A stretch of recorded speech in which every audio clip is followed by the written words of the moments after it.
예, 오늘 안식일에 우리 또 오랫동안 못 뵈었던 우리 고영건 회장님 또 여러 식구들 같이 오시니까 이제 제가 필리핀에 다시 돌아온 예, 이제 저희가 정말 같이 함께 안식일을 맞는 그런 기쁨을 누리게 됩니다.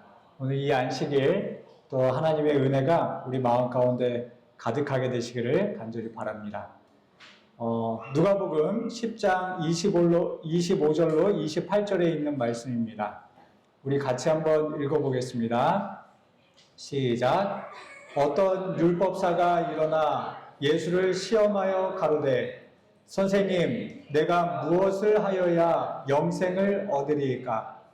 예수께서 이르시되 율법에 무엇이라 기록되었으며 내가 어떻게 읽느냐? 대답하여 가로되 내 마음을 다하며 목숨을 다하며 힘을 다하며 뜻을 다하여 주 너의 하나님을 사랑하고 또한 내 이웃을 내 몸과 같이 사랑하라 하였나이다. 예수께서 이르시되 내 대답이 옳도다. 이를 행하라. 그러면 살리라 하시니. 이 누가복음에 나오는 어떤 율법사와 예수님의 대화를 통해 우리는 율법이 무엇인지를 배울 수 있습니다. 율법은 첫째, 하나님을 사랑하는 것입니다. 그리고 두 번째, 이웃을 사랑하는 것입니다. 이것이 바로 율법의 목적입니다. 그렇다면 하나님을 사랑한다는 것은 무엇일까요? 그 구체적인 실천이 바로 십계명의 첫 번째부터 네 번째 계명까지의 내용입니다. 하나님을 사랑한다는 것은 이 십계명의 첫 번째부터 네 번째 계명을 지킨다는 의미입니다. 하나님을 사랑한다는 것이 어떠한 삶을 의미하는지 오늘 이 시간 함께 말씀을 통해 살펴보도록 하겠습니다. 출애굽기 20장 3절 말씀 우리 같이 한번 읽어보겠습니다. 시작. 나 외에는 다른 신들을 내게 있게 말지니라. 예. 여기 우리가 주목해 보아야 할 말씀은 나 외에는 이라는 말씀입니다. 이것은 히브리어로 알파나야라고 하는 단어인데요. 위에라고 뜻하는 알과 또 얼굴을 뜻하는 이 파님이 같이 만나서 이 단어가 만들어졌습니다. 그러니까 나 외에는 이라고 하는 말은 내 앞에, 내 면전에 라는 뜻입니다. 이것은 마치 남녀가 사랑으로 하나가 되면 그 사이에 다른 어떤 존재도 끼어들 수 없듯이 하나님께서는 우리에게 내 얼굴 앞에는 너만 있으니 너도 너의 얼굴 앞에 나만 있게 하라는 사랑을 요구하시는 것입니다. 하나님께서는 왜 이와 같은 사랑을 요구하실까요? 시편 115편 8절에 이런 말씀이 있습니다. 우상을 만드는 자와 그것을 의지하는 자가 다 그와 같으리로다. 사람은 자기가 바라보는 것을 닮아가게 되어 있습니다.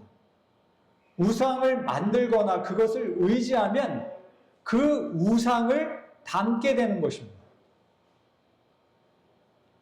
이스라엘이 출애굽하여 들어가게 될 가나안은 타락한 문화와 종교를 가지고 있었습니다. 가나안은 그 아래쪽에 있는 애굽과 그 동쪽에 있는 메소포타미아의 문화와 종교까지 혼합된 그 당시 영적으로 가장 타락한 지역이었습니다. 애굽은 모든 자연물을 신으로 섬기는 나라였습니다. 특별히 그들은 신과 직접 소통하는 방식으로 신을 예배하였는데 이것이 정말 입에도 담기 힘든 그 수간이라고 하는 것입니다. 그들이 신으로 섬기는 짐승과 직접 성관계를 갖는 것입니다. 이러한 애굽의 종교의 행위들이 가나안에 유행하고 있었다는 것입니다. 동쪽에 있던 메소포타미아에는 이런 짐승과 성관계를 하는 종교 행위는 없었지만 그곳에는 동성애가 팽배했습니다. 가나안은 그러한 메소포타미아의 문화와 종교도 가지고 있었습니다. 이처럼 짐승과 성관계를 하는 수감과 동성애라고 하는 이 악한 죄악들이 집약되어 있던 곳이 바로 가나안이었습니다. 그러니 그들이 이렇게 동물적인 생활, 이 종교 행사로 신을 섬기니까 그들의 도덕성이 어땠을까요? 이 가나안 지역에 모압이라는 곳이 있습니다. 모압에서는 이 신을 가리켜 그모스라고 부릅니다. 그리고 가나안 지역에 암몬이라고 하는 나라가 있었는데 이 똑같은 신을 섬기는데 그것을 밀곰이라고 불렀습니다. 그래서 이것을 합쳐서 이 가나안 종교를 가리켜서 몰렉이라고 부릅니다. 이 몰렉은 머리는 소이고 몸통은 사람인 신을 이야기합니다. 그런데 이 몰렉에게 제사를 지낼 때 드려지는 희생 제물이 뭐냐 하면 4살부터 12살까지의 어린 아이입니다. 특별히 지도자의 자녀들을 제물로 바쳤습니다. 자신들이 원하는 것을 얻기 위하여 아무 죄 없는 이 어린 아이까지도 잔혹하게 희생 제물로 바쳤던 종교가 바로 가나안의 종교였습니다. 하나님께서 우리의 시선을 그분에게 두기를 원하시는 이유는 우리가 이러한 우상들의 음란함과 잔혹함을 배우는 것이 아니라 거룩하신 하나님을 닮기 원하시기 때문인 것입니다. 하나님만 바라보고 그분의 무한하신 사랑을 배우고 거룩하게 구별되는 저와 여러분이 되시기를 간절히 바랍니다. 두 번째 계명을 보겠습니다. 신명기 5장 8절과 9절의 말씀입니다. 우리 같이 한번 읽어보겠습니다. 시작. 너는 자기를 위하여 새긴 우상을 만들지 말고 위로 하늘에 있는 것이나 아래로 땅에 있는 것이나 땅 및 물속에 있는 것에 아무 형상이든지 만들지 말며 그것들에게 절하지 말며 그것들을 섬기지 말라. 두 번째 계명은 우상을 만들지 말라는 것입니다. 다른 말로 하면 하나님을 어떤 형상으로 만들지 말라는 것입니다. 사람들은 왜 신의 형상을 만들기를 좋아할까요? 왜 신의 형상을 자신의 몸에 지니는 것을 좋아할까요? 그래야 마음이 편하기 때문입니다. 신이 어디 있는지 알아야 내 마음이 편한 것입니다. 신이 어디 계신지 모르면 마음이 불안합니다. 그러니까 신의 형상을 만들어 내 눈에 보이는 곳에 신을 두는 것입니다. 이러한 우상 숭배는 참 아이러니하게도 신이 있어야 할 곳을 신이 정하는 것이 아니라 사람이 정한다는 것입니다. 내가 신을 섬긴다고 하면서 신이 있어야 할 장소를 신이 스스로 정하는 것이 아니라 사람이 정하는 것입니다. 그러므로 두 번째 계명은 단순히 우상 숭배를 말하는 것이 아니라 신과 사람의 관계를 말하는 것입니다. 누가 누구를 다스릴 것인가? 누가 누구의 왕인가를 결정하는 것입니다.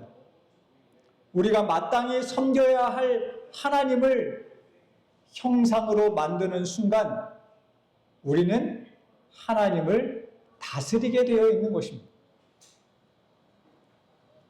가나안의 종교에는 모든 것들이 다 신이었습니다. 내가 아이를 원하면 개구리를 섬기면 됩니다. 보호가 필요하면 메뚜기를, 그리고 지혜가 필요하면 뱀신을 섬기면 되었습니다. 이처럼 가나안에서는 사람들이 자신의 소원을 빨리 들어주는 신을 선택할 수 있었습니다. 내가 만약 신을 선택했는데 그 신이 나의 소원을 들어주지 않는다. 그러면 그 신을 버리고 내 소원을 들어줄 다른 신을 선택하면 되는 것입니다. 오늘 우리도 그러한 기준으로 하나님을 선택하고 있지는 않는지 우리 자신을 한번 살펴보아야 하겠습니다. 하나님은 항상 선하십니다. 그분의 계획은 늘 완전하십니다. 설령 내 생각과 다르다고 해도 하나님이 항상 옳습니다. 그러한 하나님을 경배하고 찬양하는 것이 바로 예배입니다. 우리가 오직 하나님께만 집중하는 예배를 드릴 때 우리는 모든 환난과 고통과 슬픔을 뛰어넘는 하나님의 임재와 그분의 무한하신 은혜를 경험하게 되는 것입니다.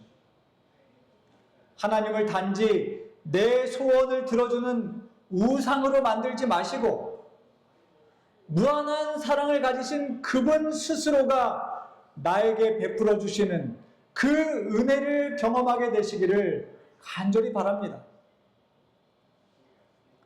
이제 세 번째 계명을 보겠습니다. 우리 같이 한번 읽어보겠습니다. 시작. 너는 너의 하나님 여호와의 이름을 망령되이 일컫지 말라. 나 여호와는 나의 이름을 망령되이 일컫는 자를 죄 없는 줄로 인정치 아니하리라. 너의 하나님 여호와의 이름을 망령되이 일컫지 말라는 이 말씀은 어떤 의미가 있을까요? 이름은 그 이름을 소유한 자의 존재를 나타냅니다. 신명기 12장 5절에 보면 오직 너희 하나님 여호와께서 자기 이름을 두시려고 너희 모든 지파 중에서 택하신 곳인 그 거하실 곳으로 찾아 나아가서라는 말씀이 있습니다. 성경은 하나님께서 임재하시는 것을 가리켜서 자기 이름을 둔다고 표현하고 있습니다. 그러므로 여호와의 이름을 망령되이 일컫지 말라는 이 말씀은 하나님의 존재 자체를 가볍게 여기거나 경홀하게 여기지 말라라는 의미를 담고 있는 것입니다. 이 고대 사회의 이름은 아주 특별한 의미를 지니고 있었습니다. 예를 들어서 A가 B에게 이름을 지어준다면 그것은 B의 모든 것이 A에게 속한다는 의미를 가지고 있었습니다. 성경에도 이러한 맥락에서 하나님께서 이름을 지어주시는 장면들이 나옵니다. 하나님께서 아브람을 믿음의 조상으로 택하시고 그의 이름을 아브라함으로 바꿔주셨습니다. 하나님은 또 야곱을 만나시고 그의 이름을 이스라엘로 부르셨습니다. 하나님께 이름을 받은 이 사람들은 모두가 하나님의 소유, 하나님의 사람이 되었습니다. 창세기 1장에 하나님께서 세상을 창조하시면서 똑같이 이름을 붙여주셨습니다. 빛을 만드시고 빛을 낮이라 칭하시고 어둠을 밤이라 칭하셨습니다. 궁창을 하늘이라 칭하셨습니다. 무틀 땅이라 칭하셨습니다. 이것이 모두 누구의 것이라는 말씀일까요? 예, 이것이 하나님의 소유라는 의미입니다. 하나님께서 이름을 지어주셨다는 것은 그것에 대한 주권이 하나님께 있음을 의미하는 것입니다. 그런데 참 놀라운 것은 창세기 2장 19절에 아담이 각 생물을 일컫는 바가 곧 그 이름이라 라고 말씀합니다. 하나님께서 생물의 이름을 아담이 직접 지어주게 하셨습니다. 이것은 무엇을 의미할까요? 온 땅을 다스리는 그 왕의 신분, 그 하나님 된 그 신적인 그 하나님의 주권을 우리에게, 우리 인간에게 위임하셨다는 것을 의미하는 것입니다. 이처럼 이름이라는 것은 굉장히 중요한 의미를 담고 있는 것입니다. 자, 그렇다면 제가 질문을 하나 드리겠습니다. 이 세상에 존재하는 신들의 이름은 누가 지어줄까요? 애굽의 그 수많은 신들, 가나안의 수많은 신들, 메소포타미아에 있던 그 수많은 신들의 이름은 누가 지어줬을까요? 예, 사람이 신의 이름을 지어줬다는 것입니다. 그러면 누가 누구를 다스리는 것이 되죠? 예, 사람이 신을 다스리는 것이 되는 것입니다. 그러므로 이 세상의 모든 신들은 단순히 사람이 만들어낸 허상뿐이라는 것입니다. 그러나 하나님의 이름은 누가 지어준 이름일까요? 하나님께서 미디안 광야에서 떨기나무 가운데서 모세를 부르셨습니다. 그리고 한참 대화를 주고받은 모세가 하나님께 묻습니다. 하나님, 저를 이스라엘 백성들에게 보내시는데 그들이 저를 보낸 하나님, 그의 이름이 무엇이냐라고 물으면 제가 무엇이라고 대답해야 합니까? 라고 하나님께 질문했을 때 하나님께서는 그분의 이름을 사람에게 위탁하지 않으시고 스스로 자신의 이름을 말씀하셨습니다. 출애굽기 3장 14절의 말씀입니다. 우리 같이 읽겠습니다. 시작. 하나님이 모세에게 이르시되 나는 스스로 있는 자니라. 또 이르시되 너는 이스라엘 자손에게 이같이 이르기를 스스로 있는 자가 나를 너희에게 보내셨다 하라. 예. 하나님은 당신의 이름을 스스로 반포하시는 분이십니다. 이것은 모든 주권과 능력과 권세가 하나님께 속해 있음을 말씀하는 것입니다. 그러니 하나님께서 나의 하나님이 되어주신 그것만으로도 우리는 만족해야 하는 것입니다. 스스로 존재하시는 유일하신 하나님께서 그 하나님께 우리의 모든 것을 맡기고 그분의 약속과 은혜 안에서 평안을 얻게 되시기를 간절히 바랍니다. 이제 마지막으로 네 번째 계명을 살펴보겠습니다. 출애굽기 20장 8절로 10절에 있는 말씀입니다. 우리 같이 읽겠습니다. 시작. 안식일을 기억하여 거룩히 지키라. 엿새 동안은 힘써 내 모든 일을 행할 것이나 제7일은 너의 하나님 여호와의 안식일인즉 너나 내 아들이나 내 딸이나 내 남종이나 내 여종이나 내 육축이나 내 문 안에 유하는 객이라도 아무 일도 하지 말라. 예, 안식일에 일을 하면 됩니까? 안 됩니까? 예, 아무 일도 하지 말라라고 말씀하십니다. 그리고 이어지는 11절에서 왜 안식일에 아무 일도 해서는 안 되는지 그 이유를 설명하고 있습니다. 우리 11절 같이 한번 읽어보겠습니다. 시작. 이는 엿새 동안에 나 여호와가 하늘과 땅과 바다와 그 가운데 모든 것을 만들고 제7일에 쉬었습니다. 그러므로 나 여호와가 안식일을 복되게 하여 그날을 거룩하게 하였느니라. 하나님께서 엿새 동안 모든 것을 완전하게 창조하고 쉬셨으니 사람에게도 쉬라고 명하시는 것입니다. 그러므로 안식일에 나의 일을 멈추고 쉬는 것은 하나님의 창조하심이 완전함을 내가 고백하는 것입니다. 만약에 안식일에 일을 한다면 그것은 하나님의 창조가 불완전함으로 사람이 그 불완전함을 채워야 한다는 의미를 갖게 되는 것입니다. 쉽게 말해서 안식일에 일을 하는 행위는 창조주 하나님을 업신여기는 일이 되는 것입니다. 하나님을 창조주로 인정하지 않게 되는 것입니다. 굉장히 중요하죠? 그런데 예수님께서 안식일에 일을 하셨습니다.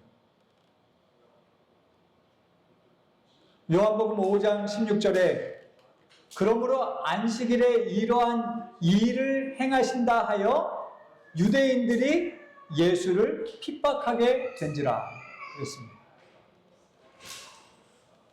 자, 안식일에 일을 하면 됩니까? 안 됩니까? 안 됩니다. 그런데 예수님께서 안식일에 일을 하셨어요. 병자를 고쳐주셨습니다. 그러면 유대인들이 예수님을 핍박하는 것이 정당한가요? 부당한가요?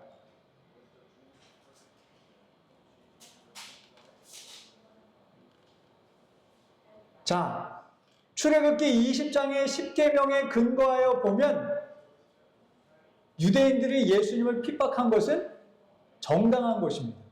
안식일에 일을 하면 안 되니까요. 그런데 예수님께서 유대인들에게 다음과 같이 말씀하셨습니다. 우리 5장 17절 같이 읽어보겠습니다. 시작.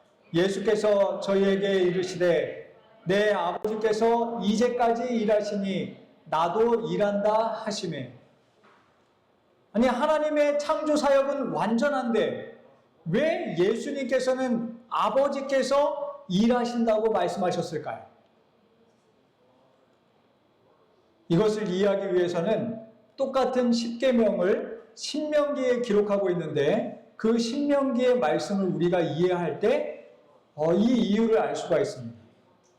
신명기 5장 12절로 14절에 보면 출애굽기 20장 8절로 10절에 있는 말씀과 거의 비슷합니다. 여호와 너의 하나님이 내게 명한 대로 안식일을 지켜 거룩하게 하라. 여섯 동안은 힘써 내 모든 일을 행할 것이나 제7일은 너의 하나님 여호와의 안식일인즉 너나 내 아들이나 내 딸이나 내 남종이나 내 여종이나 내 소나 내 낙이나 내 모든 육축이나 내 문 안에 유하는 객이라도 아무 일도 하지 말고 내 남종이나 내 여종으로 너같이 안식하게 할지니라 그랬습니다. 여기까지는 출애굽기의 10계명과 같습니다. 그러나 신명기에서는 안식일을 지켜야 하는 이유를 조금 다르게 설명하고 있습니다. 신명기 5장 15절의 말씀 우리 같이 한번 읽어보겠습니다. 시작. 너는 기억하라. 내가 애굽 땅에서 종이 되었더니 너의 하나님 여호와가 강한 손과 편팔로 너를 거기서 인도하여 내어나니 그러므로 너의 하나님 여호와가 너를 명하여 안식일을 지키라 하느니라.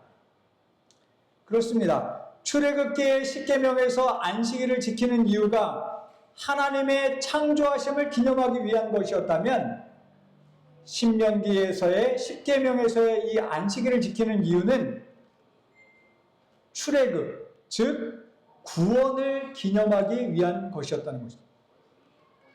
그러므로 예수님께서는 신명기의 말씀에 근거하여 우리를 죄에서 구원하기 위한 하나님의 일이 지속되고 있으므로 아버지께서 일하시니 나도 일한다고 말씀하셨던 것입니다.